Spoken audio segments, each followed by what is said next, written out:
So, what are things that are coming, or perhaps better said, what are the consequences of our choices that are coming? Here are some of the things that I've seen so far in the geophysical arena.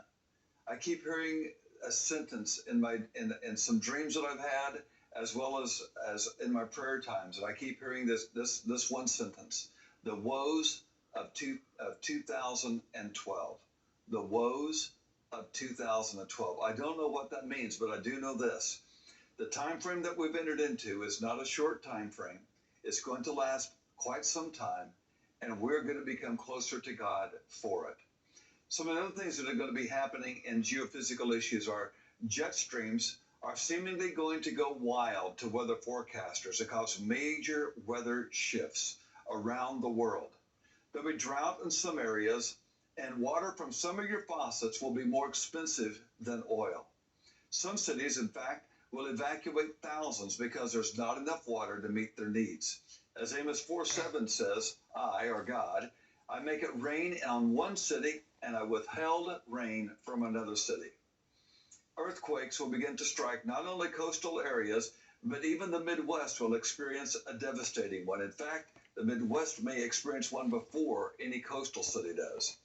A volcano will erupt and begin to become active and eventually erupt in the United States again. There will be thunderstorms with softball-sized hail and 24 inches of rain within a 24-hour period of time. There's going to be places where 3 feet of snow will fall in a 6-hour period of time.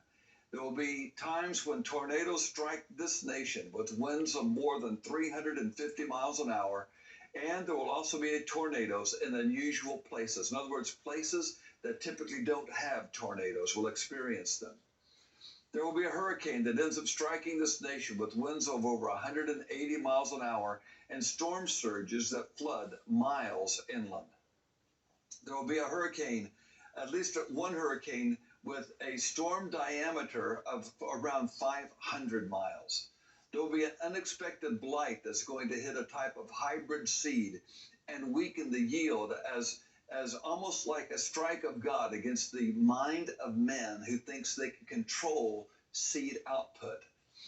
In addition to drought and devastation from storms, these storms are actually going to dramatically cut into various harvests, and national food shortage will happen as the food storage program begins to be depleted.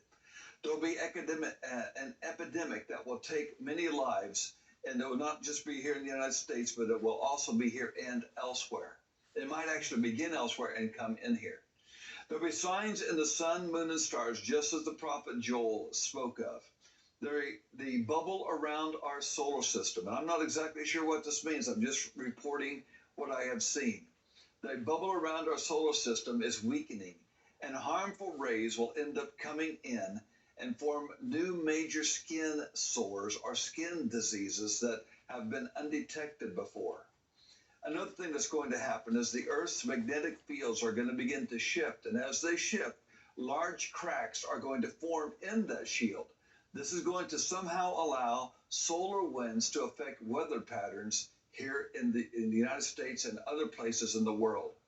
This will also cause major problems with satellites and communication systems between airplanes and satellites and ground systems, etc. Your cable TV, for example, there's going to come a time when airplanes will even be grounded because of communication difficulties.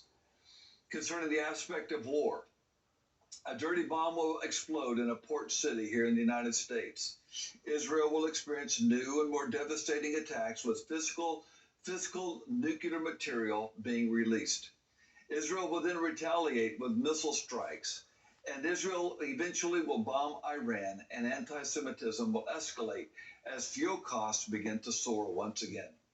Russia is going to try to enhance this escalation of tensions by creating an oil crisis. They're going to end up taking or try to take control of the Ukraine, and they will continue to arm Iran with weapons to further ignite an oil crisis, because conflict is the goal. And with conflict in the Middle East, oil prices will escalate, and Russia needs the oil price to escalate in order to meet their financial obligations and to rebuild the infrastructure that they are currently trying to rebuild. There's a new Mother Russia type of mentality that is going on to recreate the former Soviet Union. It may not be called the Soviet Union again, I don't know. But I do know this, that Russia is raising its head again, and an old monster is coming out of hibernation. When President Mubarak in Egypt is no longer the leader of Egypt, a new terrorist leadership will take his place, and terrorism will begin to take even more, a greater, higher profile than it has before. Pakistan will end up becoming much more terroristic oriented and become a harbinger of terrorists even more than it is today. On the economic side of things, a bubble of hope is going to come to this nation, but it will be short-lived. And in that span, there's going to be just enough time for godly people to make the necessary adjustments. However, it will not be a time to take on additional debt. Commercial paper and credit card problems are another domino that is yet to fall, and I've seen it fall as joblessness increases and buildings lay empty. I saw malls that were more than half empty and stores that were closed, strip malls and other type of malls.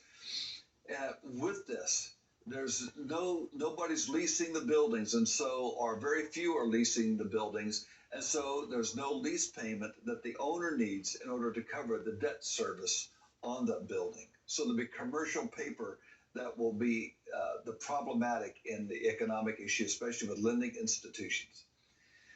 Some have asked me, I had a financial planner the other day ask me, will there be stagflation or deflation or inflation or hyperinflation? And I had to look at him and tell them it's going to be all of these. They're all waves on a quickly changing economic sea.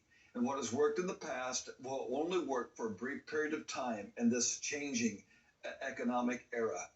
There's going to be so many things. It's going to be more difficult than ever to forecast investments. But know this, God will guide those investors that he can trust. Those that he can't trust, then he will not bless them as he would love to. The dollar is going to begin to lose value and is going to become near on par with the peso and the Canadian dollar. A new North American currency is going to be established. The euro has set the stage for what many may call the Amero dollar, and it's all in the plans right now. There will be many more reports of new financial corruption that are going to be uncovered, even in the months and years that lie ahead. Again, this is a long-range problem, not a short-term issue. People will start to grow their own food in some cities, and in one or two cities, I actually saw them trying to pull up the streets in order to try to grow food. On the political front, we need to pray for the President Obama. We need to pray for his protection. There is a plan by Islam to try to take his life, and that would be the worst thing that could happen. You say, why would Islam want to take the president's life? Because it wants to start riots here as a means of destabilization and to divert attention from its own activities. They're doing that now. What we are going to face, and I pray against this. All these things I don't want to happen. But we are going to see the worst riots in history. Some may call those race riots, but they actually may be more economic in nature. As economic difficulties cause mobs to roam the streets and a Robin Hood mentality begins to escalate, in other words, taking from the rich in order to give to the poor. There will be many more reports of new political corruption that is going to be uncovered at very high levels. Terrorist activity will hit America again as a flaw in the border detection system is discovered by our enemies. Rural land will become very valuable as people leave the city to seek the security of an urban lifestyle. Social Security and other retirement accounts will become of little value, I'm afraid. I just want to say this about the Social Security system. And here again, it's the consequence of our choices. You see, there's very little that is wrong with the Social Security system that wouldn't be fixed if there was 30 million more people giving into that Social Security system. You see, there's 30 million babies that would be wage earning age at this time that are not giving input or financial inflow into the Social Security system. So in essence, because they are aborted children, what we're now facing is a 30 million people shortfall in the Social Security system. So the reality is this: we got what we wanted, but we will not like what we get.